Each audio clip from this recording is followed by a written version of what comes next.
프로농구 감독 중에 그렉 포포비치라는 감독이 있습니다. 이 감독은 참 대단한 감독인데요. 제가 어렸을 때도 감독이었는데 지금도 감독입니다. 한 팀에서 샌안토니오 스퍼스라는 한 팀에서 30년째 감독을 하고 있습니다. 그래서 미국 농구 감독 중에 역사상 가장 많은 승리를 갖고 있는 그 기록을 갖고 있는 감독이 그렉 포포비치란 감독입니다. 모든 선수가 존경하고 모든 선수가 그 팀에서 뛰기를 원하고 있습니다. 이 감독이 있었던 30년 동안에 1990년대에 우승을 했고 2000년대에 우승했고 2010년대에 우승했고 2020년대에는 또 우승할 거야 라고 많은 사람들이 이야기를 합니다. 10년에 한 번에서 두 번씩은 꼭 우승을 합니다.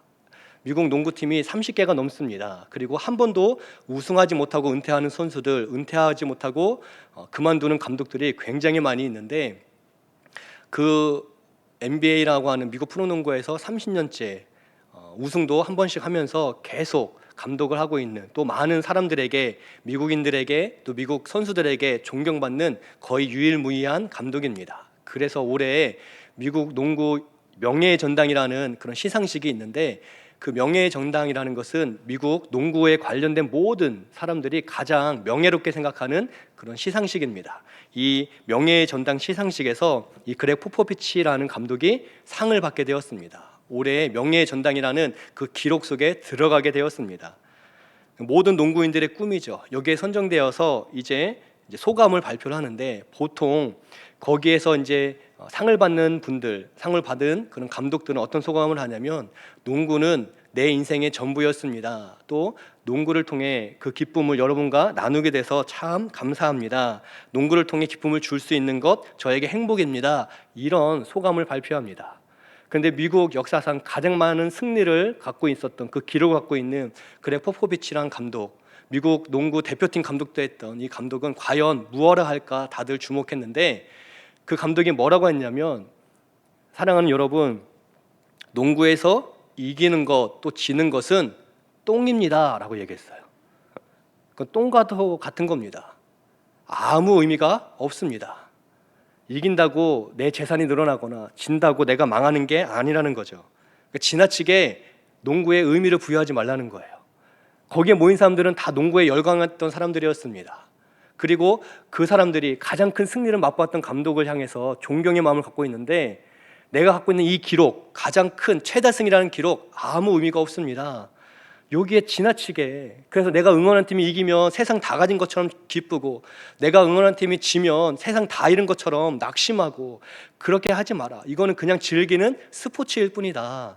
별거 아니다. 하루 자고 나면 사라지는 그런 것들이다. 이거는 허수다라고 이야기를 하는 거예요. 그러면서 이 감독이 뭐라고 했냐면, 농구에서 이기고 지는 건 아무것도 아니다. 똥이다, 똥. 그런데 정말 중요한 게 있는데 우리의 가족, 우리의 아이들, 우리의 이웃이다 라고 이야기를 하는 거예요. 인생의 마지막에 남는 건 농구에 이겼냐 졌냐가 아니라 내 주위에 있는 사람, 가족, 아이들, 이웃들, 그 사람들이 남습니다. 그러니까 여러분, 농구가 아니라 여러분 가족들에게, 이웃들에게 잘하세요, 사랑하세요 라고 소감을 발표를 했어요. 참 큰 울림을 주죠. 평범한 사람들, 농구에 관련 없는 사람들이 농구에서 이기고 지는 거 아무 의미 없다고 하면 흘려보내면 됩니다. 그런데 가장 큰 기록을 갖고 있었던 감독이 30년째 그 자주 우승했던 감독이 농구에서 이기고 지는 건 똥입니다. 똥. 아무 의미가 없는 거예요. 이기면 잠깐 좋은 거고 지면 잠깐 낙심하는 거지 그거에 목숨 걸지 마세요. 그건 아무것도 아니고 바로 옆에 있는 가족들, 바로 옆에 있는 이웃들에게 잘하시기 바랍니다. 그 사람들이야말로 여러분 인생의 실체입니다. 그 사람들은 사라지지 않습니다 라고 이야기를 했다는 거죠. 신앙생활도 마찬가지인 것 같습니다. 우리가 신앙생활을 하다 보면 우리 각자는 나름대로 내가 볼 땐 이게 중요하다, 내가 볼 땐 저게 중요하다라고 말할 수 있는데요, 그 중에서도 정말 중요한 것, 정말 소중한 일은 따로 있다라는 거죠. 우리가 내가 볼 땐 이게, 내가 볼 땐 저게 중요하다고 하지만 사실은 신앙생활에서 가장 중요한 건 영혼이라는 겁니다. 영혼. 교회 내에 많은 행사가 있고 행정이 있고 또 여러 가지 사무들이 있지만 영혼에 관련된 게 가장 중요하지, 그것 외에는 나머지는 잘 되면 좋고 안 되면 그만인 거예요. 안 됐다고 화를 내거나 내 의견이 받아들이지 않는다고 삐치거나 할 필요가 전혀 없습니다. 그런 것들은 되면 좋지만 안 돼도 상관이 없다는 거예요. 그러나 교회 안에서 영혼에 대한 건 그 어느 것과도 타협할 수 없는 중요한 일이라는 거죠. 왜냐하면 우리 주님이 그렇게 사역하시고 그렇게 공생애를 감당하셨기 때문입니다. 우리의 영혼이 사망에서 생명으로 옮겨지게 할 수 있는 유일한 길이 있는데 그것은 복음입니다. 복음 외에는 사망에서 생명으로 옮겨질 수가 없습니다. 그래서 교회는 다른 그 무엇보다 복음, 하나님의 말씀을 전하고 선포하는 곳이라는 거죠. 우리도 마찬가지입니다. 이미 구원받은 우리도 하나님 말씀을 붙들고 그 말씀에 사로잡혀서 그 말씀에 순종하면서 살아갈 때 우리의 영혼이 살아나게 된다는 거예요. 우리는 믿음으로 구원받았지만 우리 안에 내재된 욕망과 욕심을 따라 살면 우리의 영혼은 죽어갈 수밖에 없습니다. 신앙생활을 한다고 하지만 내가 볼 때 옳은 것, 내가 볼 때 중요한 것, 그것만을 가지고 잣대 삼아서 다른 사람을 판단하고 평가하고 교회를 성적 매긴다면 교회가 성적을 매겨지는 게 아니라 그렇게 말하는 내가 하나님 앞에 반대로 성적이 매겨질 수 있습니다. 우리의 관심이 영혼이 아니라 다른 곳에 있다면 그렇다는 거죠. 그렇기 때문에 우리 믿는 자들, 구원받은 우리도 하나님 말씀을 날마다 가까이 하고 그 말씀에 순종하며 그 말씀 앞에 온전히 살아가야만 우리의 영혼도 살아날 줄을 믿습니다. 교회는 바로 이 생명된 말씀, 이 복음을 세상을 향해 선언하고 선포하는 곳이죠. 왜냐하면 하나님의 말씀, 이 복음만이 심판받을 사람들을 생명의 자리로 옮길 수 있기 때문입니다.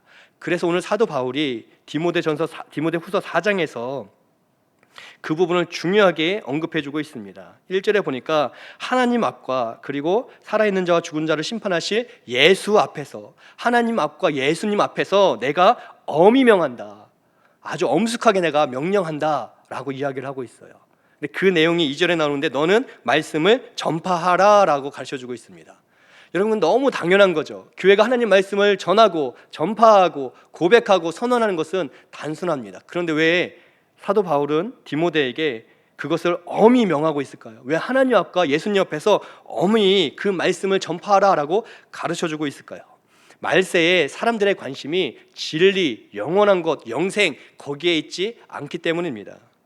3절에 보니까 때가 이르리니, 디모데후서는 계속 말세에 대한 이야기를 우리에게 교훈하는데 때가 이르리니 라면서 3절에 나오고 있어요. 사람들이 바른 교훈을 받지 않고 귀가 가려워서 자기의 사욕을 따를 스승을 많이 두고 또 그 귀를 진리에서 돌이켜 허탄한 이야기를 따른다라고 확정적으로 이야기를 하고 있습니다. 말세에 사람들이 귀가 가렵다는 거예요. 내가 귀가 가려우니까 내 귀를 긁어주는, 그런 말해주는 사람들에게 마음이 쏠린다는 겁니다. 내 가려운 부분을 긁어주는 가르침에 우선순위를 둔다는 거예요. 수십 년 전에 CF에 나왔던 유명한 문구가 있었습니다. 여러분 모두 부자 되세요라는 그런 내용이었습니다. 그 메시지가 강타했죠. 왜냐하면 그때 당시에 모든 한국 사람들의 마음에 부자가 되고 싶다는 열망이, 그 욕망이 부추김 받고 있었기 때문입니다. 그러면서 부자 되고 싶은 마음, 그것을 한마디로 여러분 모두 부자 되세요라면서 CF에서 그리고 온갖 곳에서 패러디하면서 나오게 되었습니다. 우리의 감정, 우리의 마음속에 있었던 욕망을 긁어주는 광고였죠. 그런데 여러분, 그 CF는 BC 카드, 이 카드 하라고 하는 CF였습니다. 그러니까 부자 되라, 부자처럼 써라, 지금 당장 돈 없어도 먼저 써라, 우리가 빌려줄게, 카드로 긁고 부자처럼 살아라, 나중에 갚으면 되잖아. 이게 그 CF의 내용이었어요. 그래서 카드를 발급받아서 막 썼습니다. 나중에 그 카드 때문에 결국은 부자는커녕 더 빚지는 인생들이 많이 생기게 되었죠. 이게 세상 방식이라는 겁니다. 모두가 부자 되는 세상은 없어요.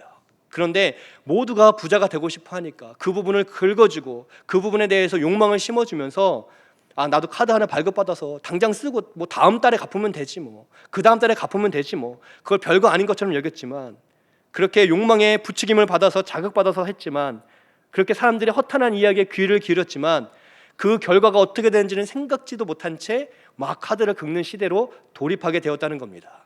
그러면서 우리나라가 큰 경제적 어려움이 생기게 되었다는 거죠. 한 10년 전에 유행했던 말이 있습니다. 욜로라는 말이에요. 욜로. 그때 당시 10년 전, 15년 전에 20대, 30대 초중반의 분들이 많이 이 욜로라는 단어를 들었습니다. 욜로라는 단어는 당신의 인생은 딱 한 번뿐이다, 이런 메시지예요. 당신의 인생은 딱 한 번뿐인데 즐기며 살아라, 오늘을 행복하게 살아라. 나중 일은 나중 일이고 지금 행복한 게 우리 인생에서 너무나 소중하다. 욜로라고 이야기를 했습니다. 그래서 당시에 어떤 문화적 현상이 나타났냐면 한 3달 회사 다니고 그만두고 한 달 해외여행 갔다 오고 6달 직장 생활하다가 그만두고 한 달, 2달 또 다른 나라 갔다 오고 이게 유행처럼 퍼진 적이 있었습니다. 근데 최근에 이 욜로족 거기에 가장 부합해서 살았던 사람들을 이제 10년, 15년 지난 지금 인터뷰한 그것을 심층적으로 취재해서 그 사람들 지금 10년 뒤, 15년 뒤 어떻게 되는지를 파악하는 기사가 나왔어요. 거기에서 욜로족이라는데 욜로족이라고 불리는 거기에 내 삶을 다 들여서 열심히 일해서 또 열심히 쓰고 열심히 일해서 또 열심히 즐겼던 사람들 이제 10년이 지나고 15년이 지나 30대 후반 40대 초중반이 된 사람들을 인터뷰를 했는데 한결같이 이야기를 하더라고요. 행복하십니까? 라고 했더니 행복하지 않다는 거예요. 욜로족이 왜 생겼냐면 행복하기 위해서. 어차피 경제적으로 어려운데 이 어려운 거 10년 뒤에도 20년 뒤에도 어려울 건데 오늘 내가 벌어서 오늘 내가 즐기면 된다. 하루하루 즐기면 그게 인생이 되는 거고 하루하루 즐기다 보면 즐거운 인생을 삶을 살아갈 수 있다고 했는데 10년을 그렇게 살았는데 행복하지 않다는 거예요. 왜 그런가 물어봤더니 그렇게 돈을 모아서 쓰고 모아서 쓰다 보니 이제 40대쯤 되니까 통장에 돈이 없다는 거예요. 근데 문제는 그때는 젊어서 놀 사람들이 많았는데 지금은 놀 사람이 없다는 거예요. 다 직장 생활하고 다 결혼했고 다 가정을 이루었는데 그 욜로족을 한가운데서 즐겼던 나는 가정도 없고 결혼할 돈도 없고 또 그렇다고 만날 친구도 하나도 없다는 거예요. 그러면서 당장 즐기는데 몰두해서 미래를 준비하지 않은 제가 어리석었습니다. 이게 그 기사의 내용이었습니다. 욜로족들의 결말이었어요. 당장은 행복해라. 당장 행복하면 된다. 그게 인생이다 했던 거기에 심취해서 10년을 그렇게 살았던 사람들이 아무것 가진 것도 없고 직업도 변변치 않으면서 가정도 없고 앞날은 더 막막해서 그리고 그때는 그나마 젊어서 아르바이트해서 벌어서 썼는데 지금은 그렇게 쓸 돈도 없는 그래서 쓸쓸히 지금 30대 후반 40대 초반이 되었는데 아무것도 즐겁게 살 수 없는 비참한 신세가 되었다는 거죠. 이게 세상의 원리가 이렇습니다. 사람들이 바른 교훈을 받지 않고 귀가 가려워서 자기 사욕을 따를 스승을 많이 둔다는 거예요. 긁어주면 시원해서 당장 시원하니까 그게 맞나 보다라고 또 거기에 즐기다 보면 무언가 새로운 기쁨 내 평생에 아주 행복한 결말이 있을 거라고 생각하는데 세상은 절대 그렇지가 않습니다. 바로 그런 시대를 우리가 살고 있기 때문에 세상 사람들에게는 영원한 생명 구원, 천국 이것은 관심 밖의 이야기이기 때문에 그런 세상을 향해서 더욱 우리는 교회와 성도는 그 말씀을 전파해야 한다라고 가르쳐주고 있습니다.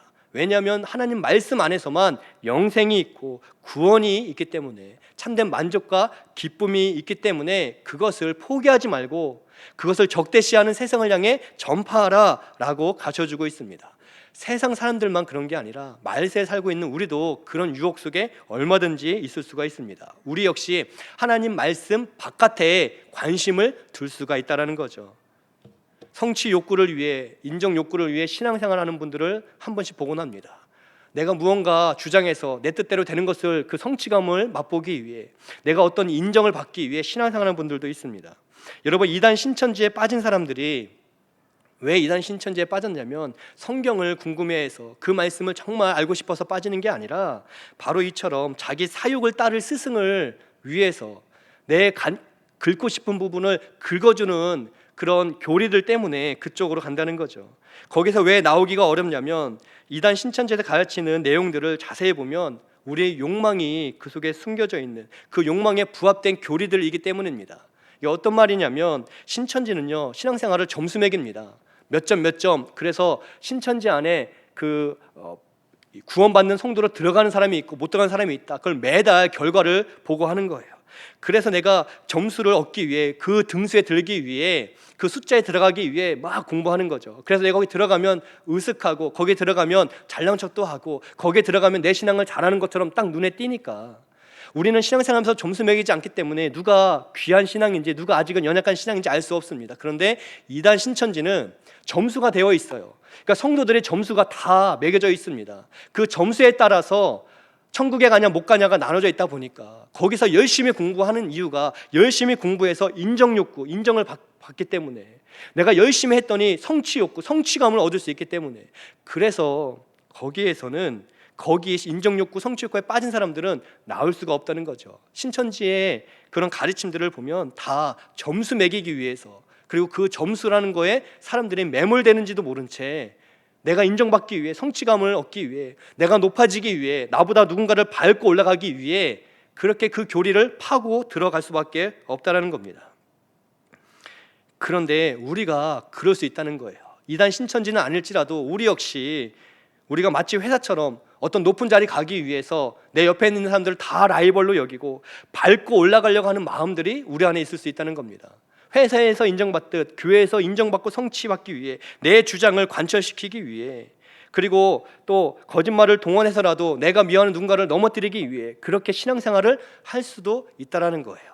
그런 잘못된 동기를 갖고 신앙생활할 수 있기 때문에, 그것은 성경적이지 않기 때문에 우리는 다시금 말씀 안에서 정말 하나님께서 우리에게 요구하시고 요청하시는 신앙생활이 무엇인지를 우리는 돌아보고 살펴봐야만 한다는 거죠.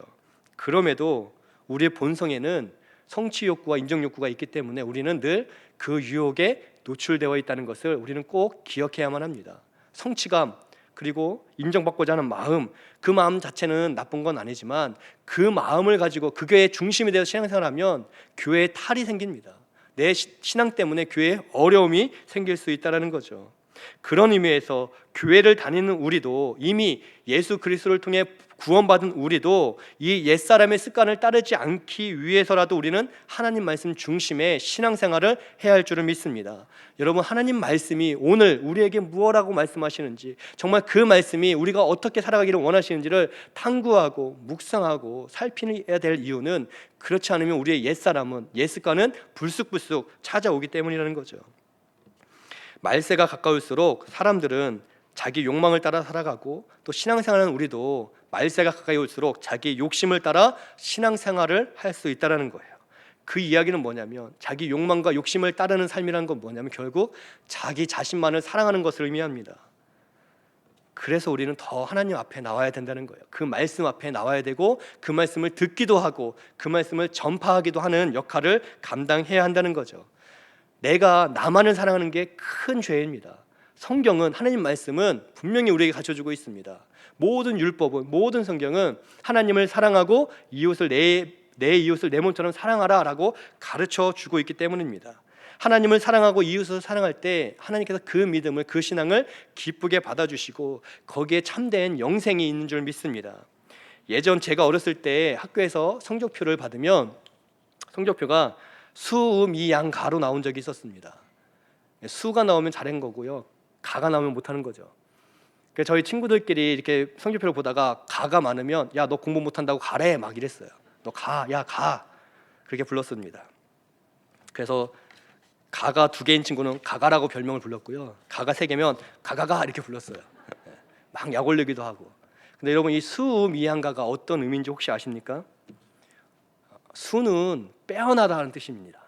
우는 우수하다, 미 아름답다. 그러니까 성적이 빼어나다 수, 성적이 우수하다 우, 성적이 아름답다, 너 그 정도면 충분하다, 이게 미예요. 양은 뭐냐면 성적이 양호하다, 야 너 괜찮다, 힘내라, 할 수 있다. 가는 뭐냐면 너 가능성 있다, 포기하지 마.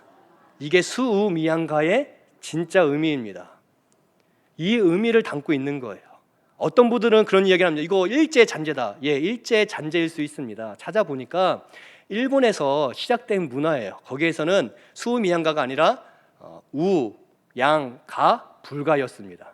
이 4가지가 뭐냐면, 성적이 아니라 학교의 생활 태도를 보고서 일본에서, 일제시대 때 일본에서 학생들 생활 태도를 보면서 너 우수하다, 너 양호하다, 너 가능성이 있다, 너 불가, 넌 가능성이 없어, 이렇게 평가했어요.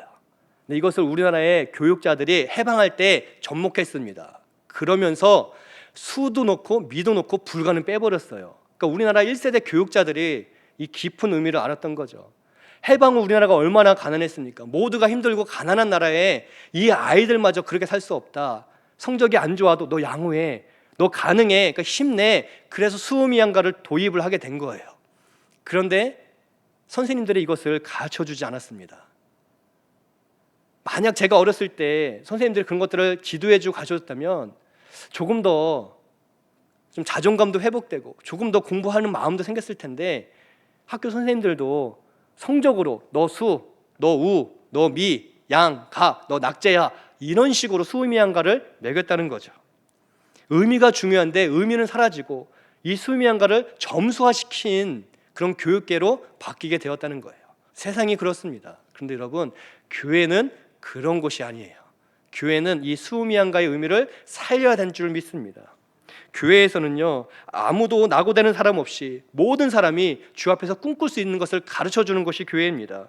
모두가 이 은혜 안에 들어올 수 있다는 거예요. 세상에서 수를 맞은 사람도, 세상에서 가를 맞은 사람도 은혜 앞에 들어온 데에는 문제가 없다는 거죠.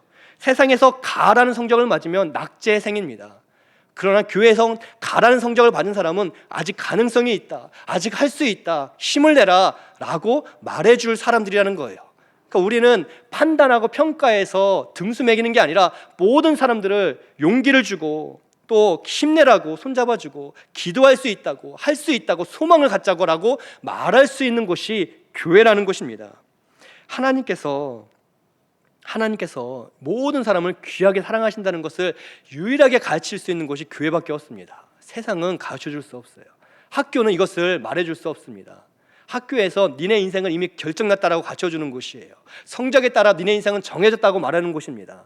그러나 교회는 그렇지 않습니다. 빼어난 사람은 빼어난 대로 수를 주고, 우수한 사람들은 우수한 대로 우를 주고, 조금 부족하고 중간에 어정쩡해도 너 아름답다라고 말해주는 것, 조금 부족해도 너 양호하다 말해주는 것, 세상에서는 가능성이 없어 보여도 너 할 수 있어라고, 가능성이 있어라고 격려해주는 곳이 교회여야 된다는 겁니다. 이게 하나님께서 주신 세상을 사랑하는, 세상 사람들을 내 몸처럼 사랑하는 방법인 줄을 믿습니다. 오늘 하나님 말씀을 전파하라, 이 이야기는요, 막무가내로 복음을 전하는 게 아니에요. 그냥 가서 예수 믿으세요, 안 믿으면 지옥 갑니다, 이 이야기하는 게 아닙니다. 하나님 말씀 안에 있는 한 영혼을 향한 하나님의 그 깊은 사랑의 마음을 가르쳐 주라는 거죠. 세상에서 영원한 게 뭔지도 모른 채 오늘이 마치 마지막 날인 것처럼 살고 있는 사람들에게 영생이 있음을, 오늘을 즐기고 또 오늘을 행복하게 살다가 10년 뒤 20년 뒤에 무너진 인생이 아니라 먼 훗날 영원한 삶이 있는데 그 영원한 삶을 우리에게 보장해 주신, 피 흘려 주신 분이 계신 것을 가르쳐줘라. 하나님 말씀 안에 있는 하나님께서 한 영혼을 얼마나 사랑하는지 그 깊은 의미를 전해줘라.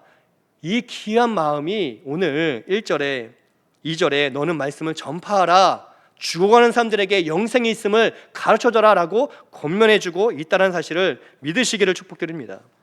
그러면서 5절에 너는 모든 일에 신중하고 고난을 받고 전도자의 일을 하며 너의 직무를 다하라 라고 말하고 있어요. 피곤하다고, 힘들다고, 어렵다고, 상처받는다고 포기하지 말고 하나님 주신 이 귀한 직무들, 직책들을 잘 끝까지 감당하라 라고 이야기해주고 있습니다. 하나님이 주신 이 직무, 우리에게 있는 직분, 직책, 그 사명에 순종할 때 하나님은 교회를 통해 또 우리의 그 순종을 통해서 소외된 이들이 용기 얻을 수 있도록, 죽음 가운데, 사망 가운데 나갈 될 이들이 생명 가운데 나올 수 있도록 일하시기 때문에 우리는 끝까지 주의 말씀대로 전도자의 일을 하며 우리의 직무를 다해야 될 줄을 믿습니다. 예전 영화 대사 중에 강한 자가 오래가는 게 아니라 오래가는 자가 강한 거더라 라는 대사가 있었습니다. 우리가 신앙생활하면서 업적이 중요하지 않습니다. 내가 젊은 시절 이런 업적을 했습니다로 평생 사시는 분도 있어요. 업적은 중요하지 않아요. 업적으로 하나님께서 그 신앙을, 위대한 신앙을 받지 않으십니다. 어떤 신앙을 위대한 신앙을 받으시냐면 끝까지 주신 사명을 하나님께서 그만하라고 하는 때까지 감당하는 사람, 길고 오래도록 감당하는 사람을 하나님께서 위대한 신앙으로 받으실 줄은 믿습니다. 하나님께서는 너의 직무를 다하라, 마지막 날까지 그 직무를 포기하지 마라 라고 가르쳐주셨어요. 그 직무, 직책, 직분에 따라 하나님 주신 사명들을 끝까지 감당하는 신앙이야말로 눈에 띄는 업적은 없을지라도 그러나 있어야 될 자리에, 있어야 될 모습으로 서 있을 때 하나님은 그 신앙을 기쁘게 받으실 줄은 믿습니다. 예수님께서 이 하나님 말씀에 순종하는 삶, 또 하나님 주신 직무를 가볍게 여기지 않고 소홀히 여기지 않고 힘들어도 끝까지 감당하는 그 삶을 아십니다. 다 보고 계시죠. 그 신앙을 끝까지 사명 감당한다는 것은 어려운 일일 수 있고 힘든 일일 수 있습니다. 그것도 아십니다. 다 아신다는 거예요. 바울이 힘들고 어렵고 고난 중에도 믿음을 지킬 수 있었던 이유는 바로 하나님께서 또 우리 주님이 이 삶을 아신다는 것을 알고 있었기 때문입니다. 왜냐하면 하나님 앞에 믿음을 지킬 수 있었던 이유는 예수 그리스도의 십자가 안에서 하나님과 바울이 관계된 사람이 되었기 때문이라는 거죠. 하나님과 관계된 사람을 하나님은 주목하십니다. 그 사람이 어디에 있던 바라보신다는 거죠. 그러니까 바울이 힘들고 지치고 고난 가운데 있을지라도 그러나 선한 싸움을 끝까지 할 수 있었던 건 그 힘들고 지치고 고난 가운데 있는 모든 순간에 하나님 나와 함께 하시기 때문에, 주님 나와 함께 하시기 때문에 포기하지 않고 믿음을 지켰다는 것, 그것을 우리에게 가르쳐주고 있습니다. 7절 8절에 나는 선한 싸움을 싸우고 달려갈 길을 마치고 믿음을 지켰고 후로는 나를 위하여 의의 면류관이 예비되었다라고 선언하고 있습니다. 여러분, 얼마나 아름다운 고백입니까? 얼마나 확신에 찬 고백입니까? 우리 역시 마지막에 이런 고백이 있기를 축복드립니다. 우리가 마지막 순간에, 죽음을 앞둔 순간에 내가 돈 더 벌었어야 되는데, 내가 그때 그 집, 그 땅 샀어야 되는데, 내가 이렇게 죽는 게 한이다라고 죽는다면 얼마나 비참한 인생입니까? 한평생 살았는데 결국 그 돈 어떡하나 걱정하다 죽는다면, 한평생 살았는데 그 땅 내가 못 산 게 한이다라고 죽는다면 우리의 인생은요, 허탄한, 허무한, 바로 거기에 평생도록 마음을 둔 가짜 인생일 수밖에 없습니다. 그러나 바울처럼 주님 부르실 때까지 하나님, 제가 선한 싸움 계속했습니다. 믿음을 지켰습니다. 그리고 부족하지만 사랑하는 주님이 나를 위하여 의의 면류관 예비하신 것 제가 믿습니다라는 고백이 있다면 그 고백을 하나님께서 얼마나 기뻐하실까요? 여러분, 바울의 고백이 우리의 고백 되기를 소망합니다.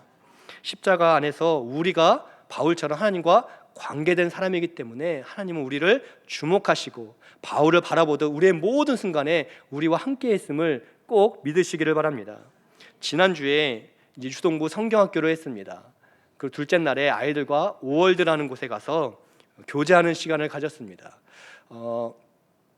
저희 선생님 한 분이 이제 사진을 취합해서 주일날 저녁 그리고 월요일에 이제 교회학교 이 성경학교 사진을 저희 이제 밴드에 올려주셨어요. 한 400장 정도 되었습니다.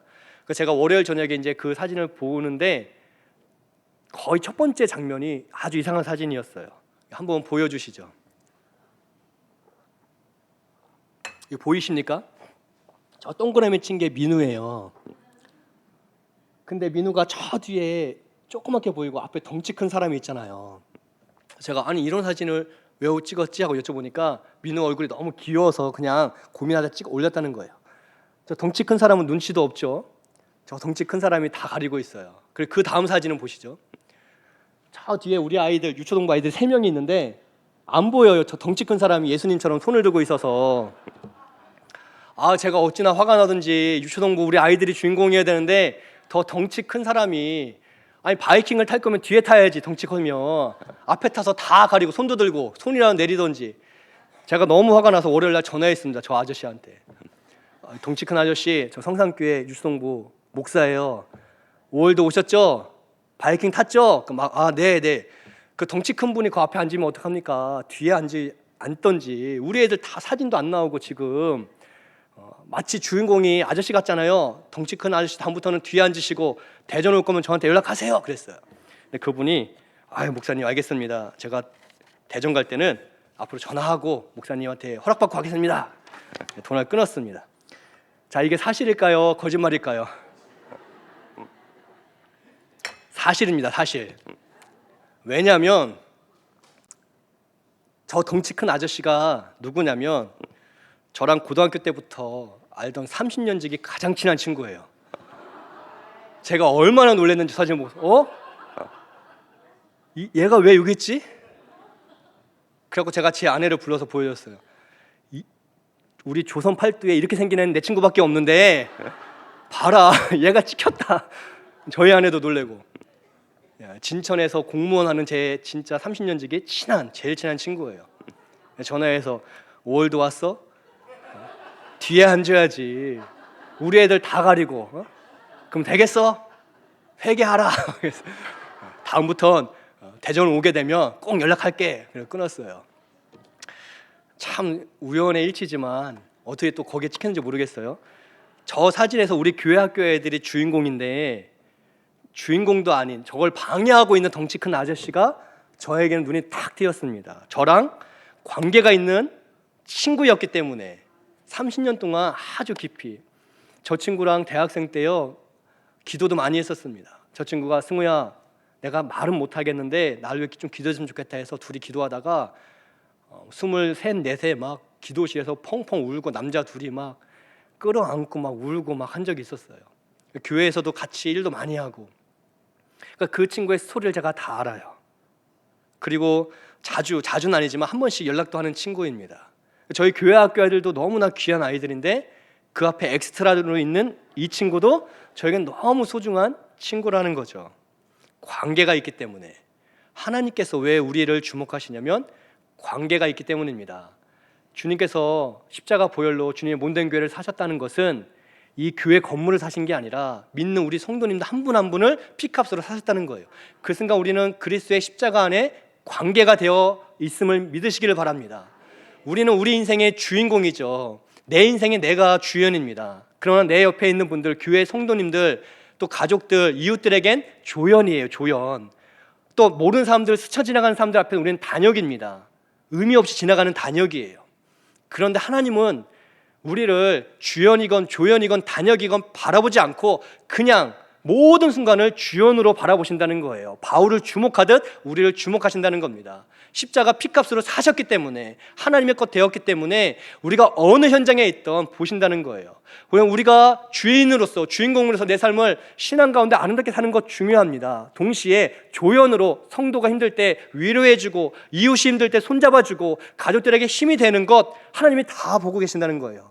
믿지 않는 사람들과 오가면서 단역처럼 그냥 그 사람들은 나를 기억 못해도 그러나 그 사람들에게 예수 믿으라고 한마디 하는 그 모습도 하나님은 다 기억하신다는 겁니다. 왜냐하면 하나님 앞에 우리는 주인공이기 때문에 그렇습니다. 바로 그렇기 때문에 바울은 마지막 순간까지도 선한 싸움을 싸우고 믿음을 지킬 수가 있었습니다. 누군가에게는 주연이었고 누군가에게는 조연이었고 누군가에게는 단역이었지만 그 사람들이 아니라 그 모든 순간마다 하나님이 함께 하신 것을 믿었기 때문에 하나님 나를 주목하신 것을 바라보았기 때문에 그는 어떤 삶의 자리에서도 함부로 살지 않았다는 거예요. 하나님 보시기에 하나님 영광 받으시는 삶, 그런 말과 마음가짐, 행동으로 그는 있는 곳곳마다 그리스도의 사랑을 드러내고 주의 말씀을 전했다는 것을 우리는 꼭 기억하며 우리 역시 하나님이 바울을 주목하듯 우리를 주목하고 계시다. 스쳐 지나간 사진 한 장이었지만 우리 선생님들은 저 사람이 누군지 아무도 몰랐지만 저는 저 한 명의 사람이 30년 지기 친구인 것을 기억하고 반가운 마음에 전화하고 잘 지낸지 물어보고 사진을 통해서 기억했던 것처럼 스쳐 지나가는 수많은 사진 속에서 우리는 주인일 때도 주연일 때도 조연일 때도 단역일 때도 있지만 그 모든 순간 하나님은 피값 사는 우리 한 명 한 명을 주목한 줄을 믿습니다. 우리가 있는 삶의 자리에서 예수님 믿는 사람답게 복음을 전하고 그리스도의 사랑으로 하나님을 사랑하고 이웃을 사랑하면 그 모든 순간마다 하나님 영광 받으심을 믿습니다. 바울처럼 선한 싸움을 믿음을 지키는 이 싸움을 끝까지 감당하기 위해선 하나님 지금 내가 어느 자리에 있던 나를 주목하시는 것을 기억하면서 그 하나님의 임재 속에서 하나님을 사랑하고 이웃을 사랑하며 주님신 귀한 직분과 직책과 하나님 주신 사명을 끝까지 감당하는 이 귀하고 복된 중요한 사역을 끝까지 감당하여 하나님께서 마지막 날 의의 면류관을 허락해 주시는 귀하고 복된 삶 살아가는 우리 모두 되시기를 예수님의 이름으로 축복드립니다.